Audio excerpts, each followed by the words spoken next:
Yes, and here we are on the balcony of the Maxwell Silverhammer Flat, if that's what you want to call it. Anyway, little Stim Radio history for those who may not know. A lot of people probably think, oh man, you know, you do this kind of show, you must be a big Howard Stern fan, he must have been very instrumental, and, you know, you're doing the show and doing what you do today, you know, some cheesy bullshit like that. But I'm here to tell you that that's not true at all. As a matter of fact, I didn't even really care for Howard Stern. Me neither. Remember when he used to be on 107.5 back in the day? Was it The Edge? That was, no, it was, I think it was KFBI or whatever, before they even became Extreme Radio or whatever the fuck they are now. For some reason I thought they called it The Edge. No, that was 103. Oh, that could be, that was 103.5. Oh. But anyway, yeah, he used to be on there in the mornings. And I didn't care much for him anyway. Well, I remember listening to it going, it's all right. I mean, you know, it's kind of boring. They're talking, and I thought, oh, he's kind of pushing the envelope a little bit. You know, he's talking about getting kind of racy, talking about some sexual shit, you know, and whatever. Nothing new. But yeah, I was kind of like, I'm not really you know, nothing big. So anyway, yeah, he wasn't major. I'll tell you how the shit that irks me really got started. You want to know something here? Here's some history in case you do give a fuck.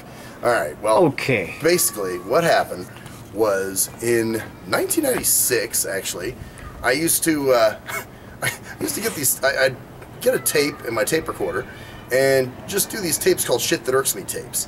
Where this is before you started putting toilet paper inside the holes? This was right when I started putting toilet paper inside the holes to tape over shit, you know? So I'd have, you know, instead of going to buy blank tapes, I would just tape over shit I didn't want anymore.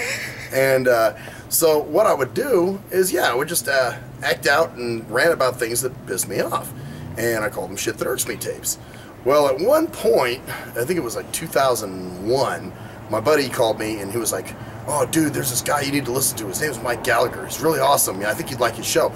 And I'm going, dude, I'm not really into talk radio. If I listen to the radio, it's for music, not for listening to people talk. It's mainly for old fucks and drunk truckers and, you know, shit losers and trailers and shit. I don't really listen to talk radio.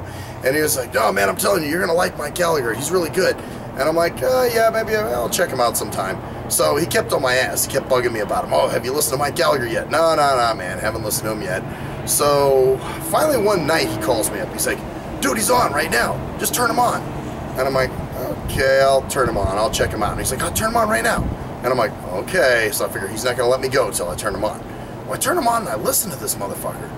And he's ranting about all kinds of shit and whatever. He's a little more conservative, you know, kind of like a Rush Limbaugh. Although Rush Limbaugh's another guy I really never cared for too much. And like I said, yeah, he got himself into a whole bunch of controversy not too long ago. Yeah, well, all kinds of shit. He said something. Oh, about women. Yeah. Oh, whatever, you know. But either way, I mean, I was never really too impressed with him either. I've checked out his show since too. But anyway, this Mike Gallagher guy, I'm listening to him and I'm like, holy shit, he sounds like me. And just because he's ranting about shit, and I mean, obviously he was minus the fucks and the shits and all the other wonderful things that I used to include on Shit That Irks Me tapes.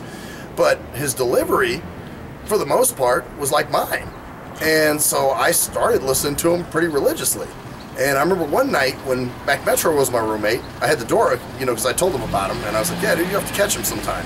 So one night I had the door open, and Mac Metro walks by, and he stands there in the hallway, and he just starts laughing because he's listening to him, and he's like, he does sound like you.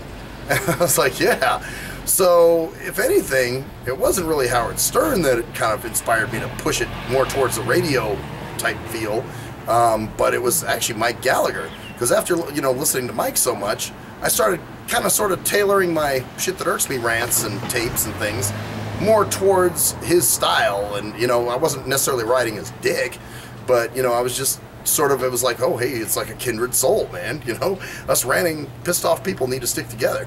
So, yeah, that's kind of how that became. So, yeah, no, there was no Howard Stern. And even now, people want to, you know, oh, is your show like Howard Stern? Fuck no, it's not like Howard Stern. It's better. Yeah, well, to me, I mean, God, how much? Show me your ass, show me your tits, show me your ass, show me your tits. So let's get some porn chicks on. Let's get some Come on, bitch, get naked. Yeah, it's like, boring. Want to hear some, like, stuff with substance. So, yeah, my shit's more substance-related, and I try to talk about issues and things. I know, you know, that sounds very cliche, but, you know, that's what I do. I like to stimulate your mind in the process of pissing you off or offending you. So, you know, if anybody's ever been offended by the show, well, good. That was kind of the intent. If we're talking about you, and those who love the show, great. Thanks for tuning in. Hope you continue to support the show. And yeah, that's the shit that irks me, and that's how it worked. And thus a little history. So no Howard Stern on this motherfucker. Stim Radio, bitches.